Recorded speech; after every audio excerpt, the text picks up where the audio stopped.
Assalamualaikum warahmatullahi wabarakatuh. Selamat datang kembali di channel Kawan Duduk.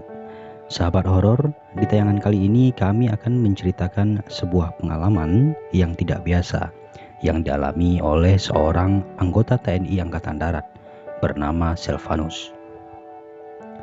Dari informasi yang didapat bahwa Selvanus itu bukan nama sebenarnya ya.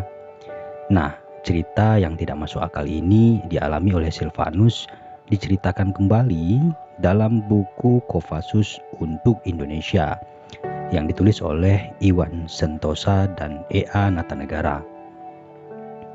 Cerita ini juga sudah banyak dipublikasikan di beberapa situs media online di Indonesia seperti iNews dan Okezon.com. Oke, langsung saja kita simak bagaimana kisah horor yang dialami oleh Selvanus selama 18 hari tersesat di hutan Papua.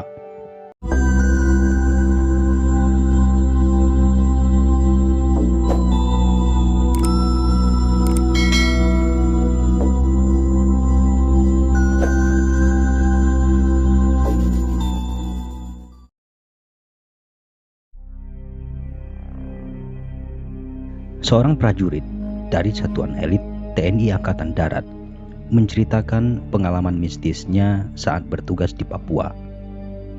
Kisah ini dialaminya saat ia tersesat sewaktu ingin menyerbu markas Organisasi Papua Merdeka atau OPM.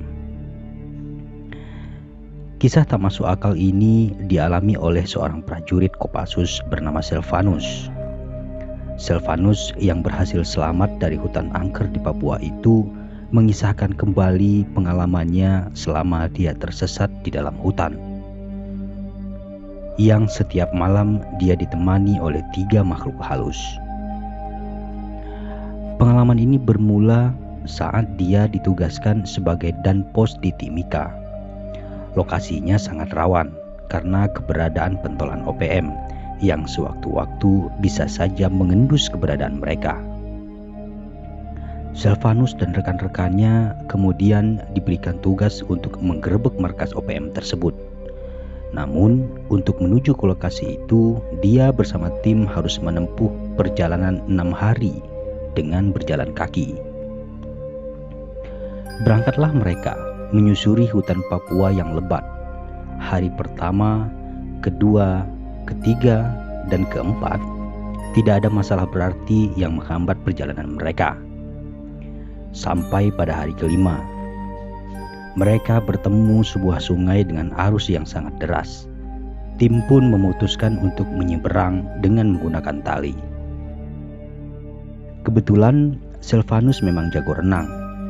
Saat melihat ada prajurit yang masuk ke pusaran air, ia juga ikut masuk dan menyelam dengan maksud untuk membantu temannya. Selvanus ketika itu terbawa oleh arus sungai, sehingga sampailah dia di satu titik di mana pada ujung sungai itu berganti menjadi air terjun yang sangat tinggi. Selvanus menepi di tengah hutan Papua yang berada di ketinggian 4.000 meter di atas permukaan laut. 5 orang rekannya sudah berhasil menyeberang. 3 lainnya belum, dan Selvanus hanyut bersama si kopral, dan mereka pun terpisah. Bertahan hidup satu-satunya cara agar dia bisa mencari si kopral.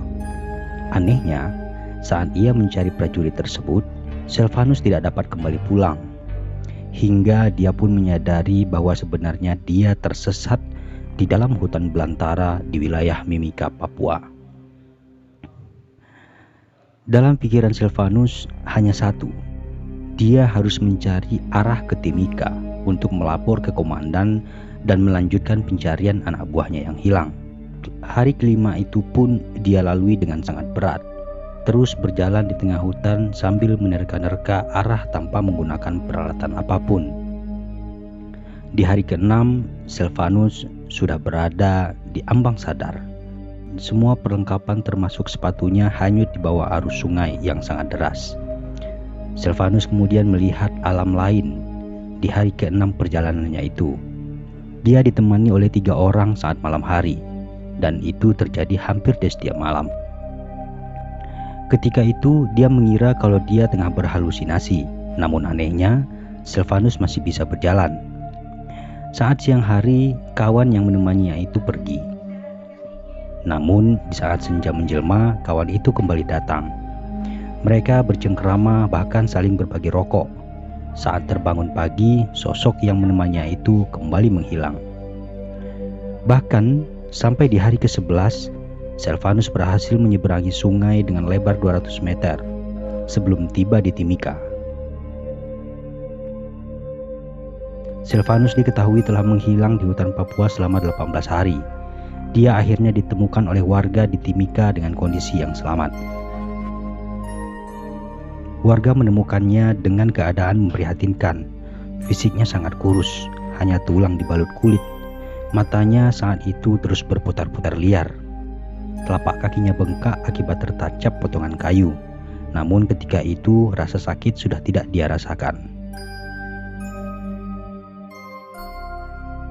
Dokter yang memeriksa Silvanus saat itu menyatakan bahwa dia bebas dari penyakit malaria dan cacing tambang. Penyakit ini sangat rentan terjangkit ketika berada di hutan rimba Papua. Setelah menyatakan sehat, Silvanus diundang oleh Pangdam Cendrawasih ke Jayapura untuk menikmati suguhan hidangan makan malam.